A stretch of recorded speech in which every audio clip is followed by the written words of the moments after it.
হ্যাঁ বন্ধুরা, আমার তো একটা ইনভার্টার আছে। কাভারটা ছিল 1000 ওয়াটের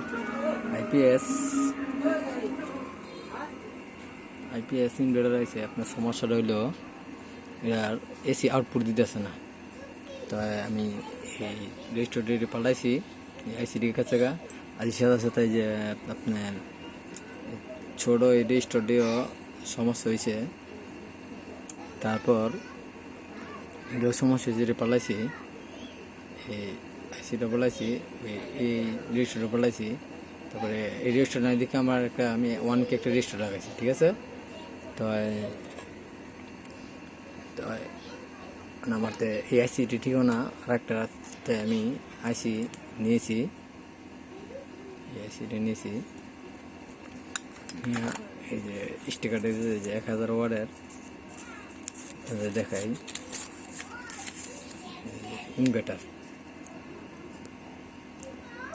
1000 ওয়াটের। হ্যাঁ, তো এসি লাগাইয়া আমি আইতাছি, দেখবো আমার এটা চলে কিনা। এসিটা এনতে খুলছি, আমি যে এখানে লাগাই আমি এটা রানিং করবো, ফোন করে আমাদেরকে দেখাবো। কিছুক্ষণ পর আসছি। হ্যাঁ গাইস, আমার কাপটি সম্পূর্ণ হয়ে গেছে। আপনার এই আইসি পাল্টাইছি, এই রেজিস্টার পাল্টাইছি, এইটা পাল্টাইছি। দেখেন এই ব্যাটারি লাইন, এটার কারেন্টের লাইন নিজে পয়েন্টে আছে। দেখেন, কোনো ভিডিও দিই না। আর আমার চ্যানেলটি আমি নতুন খুলছি, আমি নিত্য নতুন আমি কাজ করি। এই যে পাল্লা, এই যে আইপিএস, এই চার্জার ফ্যান, এই যে চার্জার গাড়ি, অটো গাড়ি চার্জার, যে কন্ট্রোলার, নির্মাণে যে কন্ট্রোলার আছে, এই কন্ট্রোলার, আরও কন্ট্রোলার আছে, চার্জারও আছে। আপনি আমি এসব কাজ করি নিত্য নতুন। আর এই যে আমার কামটা সম্পূর্ণ হলো কিনা দেখেন, আমি আপনাদের সামনে দেখাচ্ছি। এটা সমস্যা ছিল আমার মসফেটটি, ঠিক আছে। দেখাই,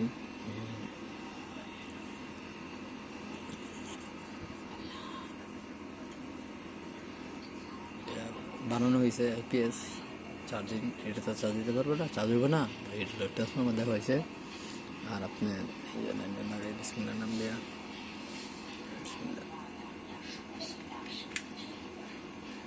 লাইন লাগাইলাম,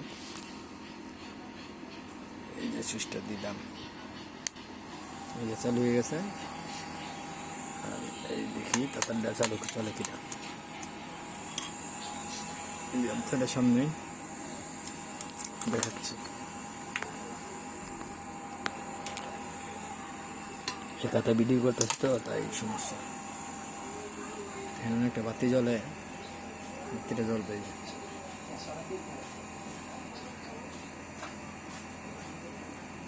আমি বাতিটা বন্ধ করে দিই, দেখুন বুঝছেন, চালু গেছে ইনশাল্লাহ। এই বাতি চলেছে, ঠিক আছে।